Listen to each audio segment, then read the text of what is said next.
നിങ്ങൾക്കൊരു പുള്ളപ്പ് ചെയ്യാൻ ആഗ്രഹം ഉണ്ടെങ്കിൽ ഈ ഒരു 5 സ്റ്റെപ്സ് ഫോളോ ചെയ്താൽ മാത്രം മതി. Step number 1, scapular pullup. ആദ്യമേ ഡെഡ് ഹാങ് ചെയ്യുക.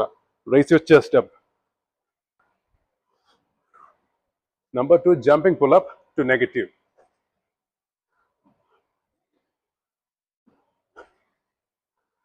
മുകളിലോട്ട് ചാടുക and come down controlled. Number 3 is Australian pullup. ഇങ്ങനത്തെ ഒരു ബാർ എടുക്കുക and keep your chest up and pull up, come down slow, pull, come down slow. Number 4 is TRX cable row. നിങ്ങളൊരു beginner ആണെങ്കിൽ this is a great way to start. You could do 12 reps, 3 to 4 sets.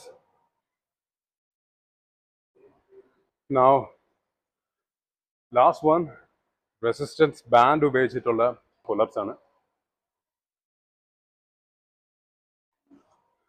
നിങ്ങൾക്ക് ഇതൊന്നും ചെയ്യാൻ പറ്റില്ലെങ്കിൽ just hang in the bar like for 10 seconds daily and false grip. Grip ഒന്ന് ഇങ്ങനെ ആക്കുക. False grip ചെയ്തിട്ട് try to dead hang for 10 to 15 seconds daily.